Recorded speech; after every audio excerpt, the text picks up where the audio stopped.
kita harus mendapatkan poin penuh. Kalau tidak ya harapan untuk kita ke playoff semakin berat gitu. Jadi ya ini benar-benar sepak bola rupanya sekarang jadi martabat semua bangsa ya. Ya, lapangan tengah kita sudah mulai ada, masih kurang 1-2 mungkin ke depannya. Depan kita mungkin perlu tambah, tapi ya dengan kekuatan hari ini saya rasa keseimbangan tim sudah sangat bagus. Pak, benarkah kalau China, Pak? Berapa persentase kemenangan melawan China ini juga diperkirakan? Persentase, wah semua hitung-hitungan kita pokoknya mau menang. Harus menang dong. Kalau Cina itu atau Tiongkok mengirimkan perwakilan untuk nonton ke GBK besok?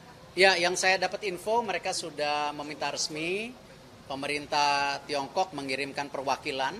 Jadi mereka melihat ini sebuah pertandingan serius. Ya buat kita juga sangat serius karena itu kita coba mengumpulkan tim lebih awal karena ini kan kita pernah ngalamin hal yang sama ketika kita kalah sama Australia sama Bahrain, kita harus dalam titik mendapatkan kemenangan dan tim bisa membuktikan waktu itu.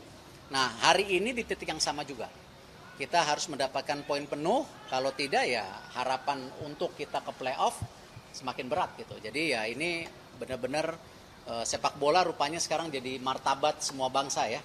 Jadi sampai pemerintah Cinanya udah ngirim perwakilan juga, jadi ya kita juga melihat ini sebuah keseriusan yang kita juga benar-benar harus menjaga bagaimana tim ini bisa performance terbaik gitu.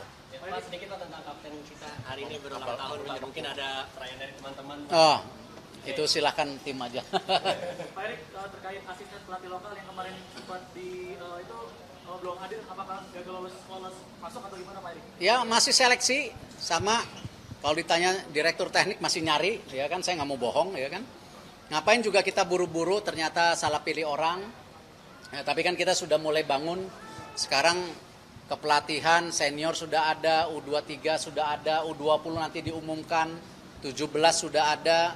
Scouting system tadi juga sudah mulai, ada Simon, ditambah lagi ada technical advisor, technical directornya ya kita perlu. Dan ini yang kita coba sinergikan ke depan. Patrick Kluivert bilang target realistis untuk 2 laga sisa ini hanya 3 poin. Kalau dari PSSI targetnya seperti apa sampai lawan Jepang? Ya tergantung pemain dan pelatih. Kalau kita mau poin sepenuh-penuhnya, tapi kan kembali semua itu tergantung permainan di lapangan.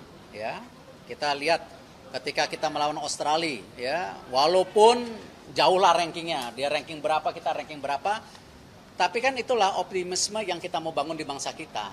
Ya, kalau 2 tahun yang lalu mana pernah sih ada bicara Piala Dunia? Hari ini kita semua bermimpi.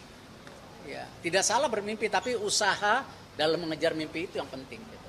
Pak Erik, kemarin kan di Bali latihannya tim A melawan tim B dan Lili Pali bermain dengan sangat baik, Pak. Apakah Lili Pali bisa menjadi pengganti sepadan buat Ragnar nih, Pak? Ya, itu keputusan pelatih. Pak Erik, di laga kandang terakhir ada supporter yang menerobos di zona 3. Itu ada steward yang terkena jadi korban pemukulan dan diinjak-injak. Apakah sudah ada identifikasi lebih lanjutnya? Pasti akan kita tindak lanjutin, nanti kita minta tim pasti lakukan itu semua. Berarti belum? Kenapa? Belum ada tindak lanjutnya berarti? Kita akan kejar. Pak, berarti untuk pertandingan nanti lawan Cina adakah peningkatan keamanan lebih dari sebelumnya atau seperti apa, Pak? Saya rasa kita harus menjadi tuan rumah yang baik. Kalau kita kemarin bisa menyambut supporter dari Saudi, dari Bahrain, dari Australia, sama ya support dari China juga kita harus sambut dengan baik gitu. Dan kita juga harapkan hal-hal seperti yang kemarin teguran FIFA karena ada diskriminasi nggak boleh terjadi lagi karena sayang. Karena itu kan menjadi sorotan juga dan saya berulang-ulang sepak bola tidak boleh ada diskriminasi ya. Baik kita melawan tim luar negeri, tim nasional ataupun di antara kita sendiri. Ya, di liga tidak boleh ada acara-acara yang hal-hal yang justru menjatuhkan sesama anak bangsa. Ada berapa supporter Cina yang datang Pak? Katanya 3.000. 3.000. Ya, ada 3.000. Jadi apa rencana PSSI untuk memastikan disiplin pemain di lapangan agar tidak terpancing emosi, mengingat pentingnya menghindari kartu merah? Nah itu tergantung pemainnya itu. Saya nggak pakai telepon-teleponan lagi main. Pak, ada beberapa pemain kita yang nggak punya klub bukan punya klub, tapi ada rumor bahwa mereka akan bermain di Liga 1. Tanggapan dari PSSI seperti apa? Oh saya nggak terbuka kan memang Liga 1 kita sudah lebih baik. Masih banyak kekurangan, makanya nanti kan di Kongres kita akan dorong lagi perbaikan-perbaikan yang lain gitu. Berarti Untuk setuju jika ada pemain sekitar- terbuka tergantung pemainnya kan, tergantung pemainnya.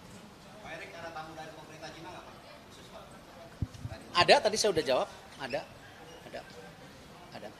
Pak Erik, janji pelatih kan nanti memberikan poin yang terbaik itu janji pelatih kepada Pak Erik sendiri di hari ulang tahun. Ini janji manis. Nggak ada hubungan ulang tahun lah.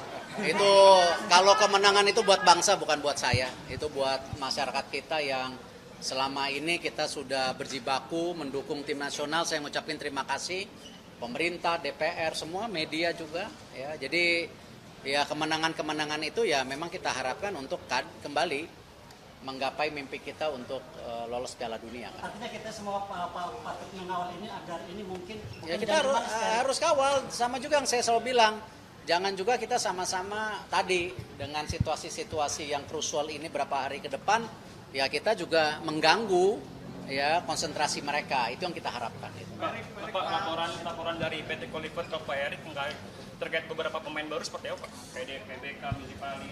Sangat memuaskan, itu ya memang yang kita harapkan ada persaingan di antara pemain gitu. Tidak ada yang di zona aman dan lain-lain.